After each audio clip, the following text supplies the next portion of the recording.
Hi everyone, ready to share some more deeper thoughts, I hope, and opinions about the film Prometheus. Now that I've actually seen it a second and third time in the theaters until it's on video, and maybe I'll watch it like 10 years from now. But I felt like I really needed to see this movie a few more times to kind of clear my mind and get everything out that I need to talk about. I apologize right now if I sound like an idiot or stupid or I'm incoherent and I don't make any sense. So I'm just letting you know that right now, and also to let you know that if you have not seen the movie yet and you're planning on seeing the movie, please do not watch this video. Stop it right now. I'm going to give you a few seconds to just pause the video and turn it off and watch something else. There's a lot of great reviews about the film. Watch something like that instead. It doesn't give anything away. You can also watch my other review, which doesn't, I don't think it gave anything away. But this movie is going to have spoiler alerts. Or this video is going to have spoiler alerts. I have seen the film. Of course, I've said that I've seen the film now 3 times, and on my 3rd time, I saw it again in IMAX 3D. I wanted to have the whole experience because I believe this film is quite the experience. It is a very beautiful film. So first I wanted to talk about the universe a little bit, and the fact that I love the universe of this film. This film, I would not say it's a prequel or a side sequel or whatever they're saying right now. I would just say it's in the same universe. It shows you things that you've seen from the original film. I don't know about the other films, although I've seen them, but I've seen the original Alien film within the last week just so I could go back and try and have an idea of what I really want to talk about. But what made Alien so great is that, yes, it had a lot of stuff and technology, future, and a lot of ideas, tons of ideas. In the end, it was a simple monster movie. It showed us 7 people, 8 if you include the alien, and we had the opportunity to really get to know all 8 characters in the film, and Jonesy the cat. And we got to care about them. When the stuff hits the fan, I'm shocked. I'm still shocked to this day when the characters meet their end. And even though I know what's going to happen, that's what's so great about the film, is that it really pulls you in. You care about them. You know, the movie's over 30 years old, and you still care about Ripley and Dallas and Ash and everyone that's in this film, and the alien himself. But that's why that movie's so memorable. I mean, it gives you some ideas and makes you wonder. I mean, we've always wondered what the space jockey is. What is that thing when they go to the planet? What harvested these aliens? Those things still excite me. I mean, that's why that movie is so great. So I wrote down a few notes watching Prometheus the final time. That first Alien was a simple film, but it had so much to say, and it did so much with just being a simple monster movie. And that's why I think the film is timeless. 100 years from now, the film will be held still as a masterpiece, a science fiction masterpiece, and one of my favorite movies of all time. Having talked about Alien, I want to talk about a few things about Prometheus and how I still feel about it. Now, there's a lot of things that I'm fully confident now that I can talk about. I know the direction is great, and the cinematography is beautiful. The costume design, I love the score to this film. I love all the characters. I'm remembering some of their names. You know, there's Shaw and Holloway and Vickers and David. I can't name them all. Fifield, whatever, Melbourne or Mel something. Some are more memorable than others, but one of the things that this film doesn't do very well is that it crams a lot of stuff. More stuff, technology, questions, and doesn't give us a lot of answers. So I wanted to talk about a few things that bothered me, but let's first get out of the things that I love. Again, I just love the atmosphere and the location and the special effects. It's all Oscar worthy when it comes to all the technical stuff behind this film. It's beautiful. It's one of the most beautiful films I've seen this year. One of the most beautiful films I've seen in the last 10 years. I love the 3D. It kind of showed me something I had never seen before, and I appreciated that. Okay, let's see. What else did I like about the movie? I did like some of the ideas. I've had the chance to read some articles and these reviews. One of the articles talks about how this might tie in biblically and has some interesting ideas about that. I don't know if that's just some guy's idea, and it sounds like a really interesting idea of what happened, but I just don't really know. And then there's this other article or review that I read that's done by a real scientist or biologist, and he breaks down a few things that I had problems with. I put them in the description box in my other video. I'll put them in this one. You can check them out if you like. There's a few things that I wrote down here that I want to talk about. Of course, I think Michael Fassbender should deserve an Oscar nomination for performance as David. There's a few things that they say in the film. There's one line I think comes from Shaw that I don't know. I think it comes from Shaw. I don't know, but I choose to believe. So I guess this is a film like, I don't know, or I can choose to believe what I'm witnessing here. I don't know if I choose to believe what I'm witnessing here, because there's just so much to take in that I don't know if the filmmakers are just digging themselves, as they're telling the story, they're just digging a bigger hole, and they're drowning themselves with their own dirt as it's falling back on top of them. In the film, when they get to the ship, they find that the air is clear and perfect, so they decide to take off their masks. I'm no scientist. I don't understand those kind of things. I don't understand, you know, air and all this stuff. I'm not a book smart person, but I didn't understand why they took their mask off. I felt like they should have just left those things on, stick to the mission, because who knows what's in the air? What are they going to catch? What's out there that could hurt them? I mean, they're on a planet that no one's ever heard of until now, and that's to me, that was really frustrating that they took off their masks and were so nonchalant about it. I'm also interested when they find out, they open up like a hologram that shows them what happened in the past, and you see these big creatures in their suits, the engineers, and they're running from something. I'm really curious, like, what really went wrong? Are we ever really going to know what went wrong with this situation? Are we ever going to care? I mean, is there an answer? I don't think there's an answer. I really feel like the filmmakers had a lot of great visual sense. They didn't have any answers to all these questions that are not really resolved in this film. It's so frustrating.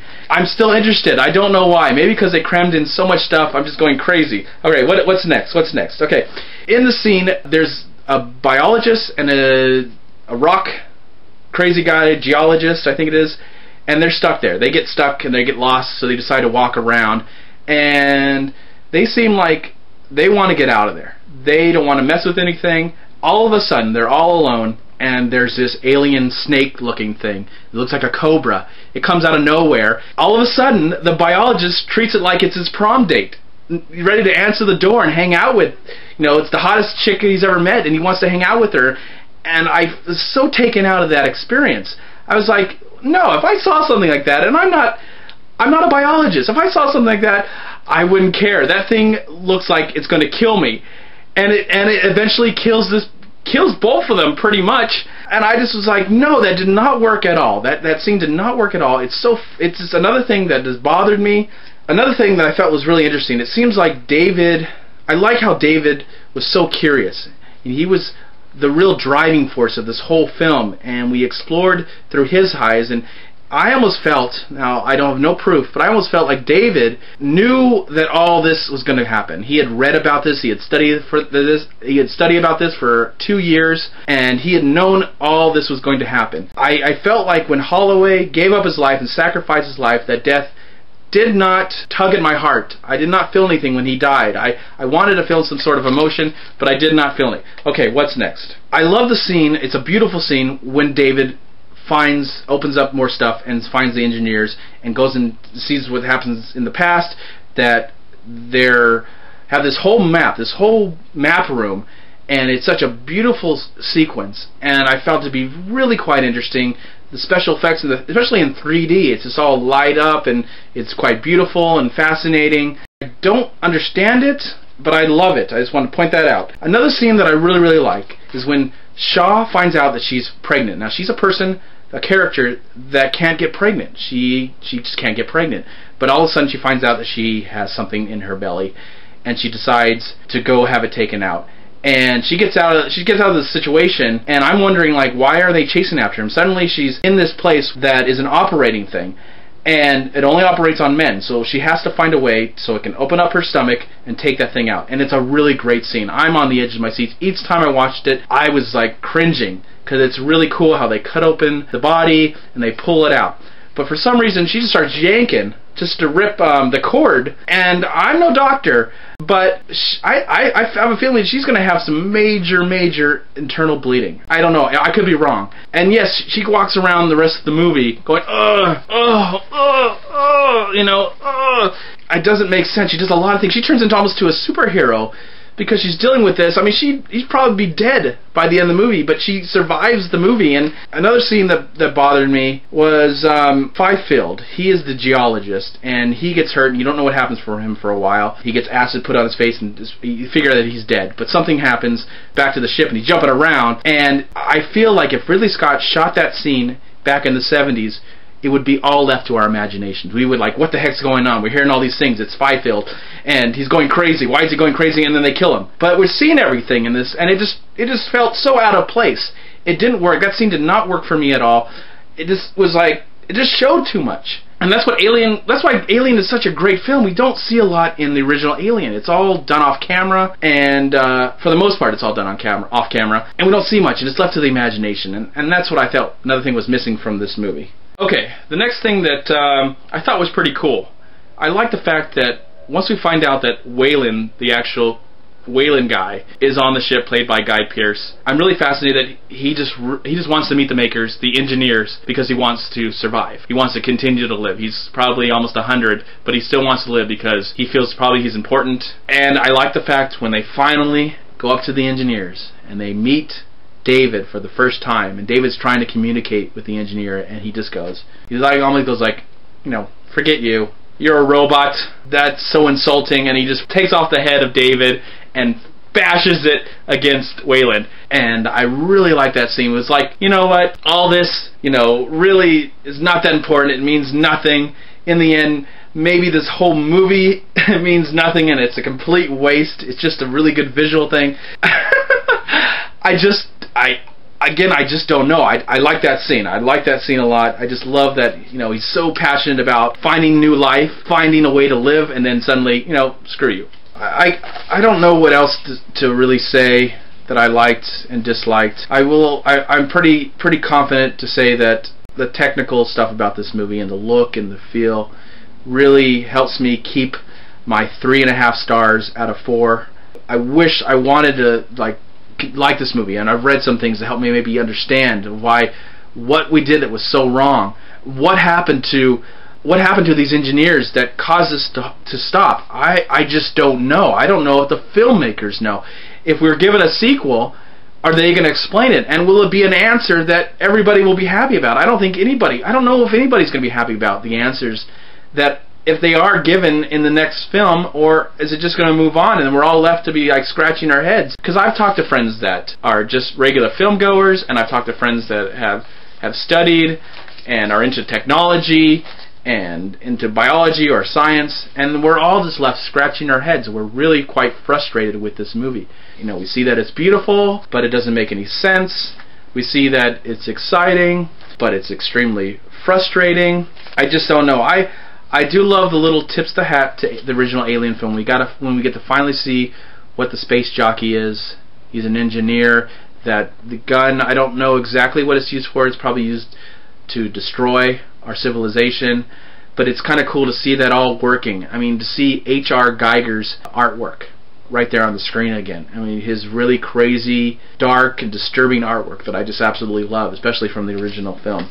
The acting in this film is just great, and I want to say that this is a classic, but I just don't think it'll ever be considered classic.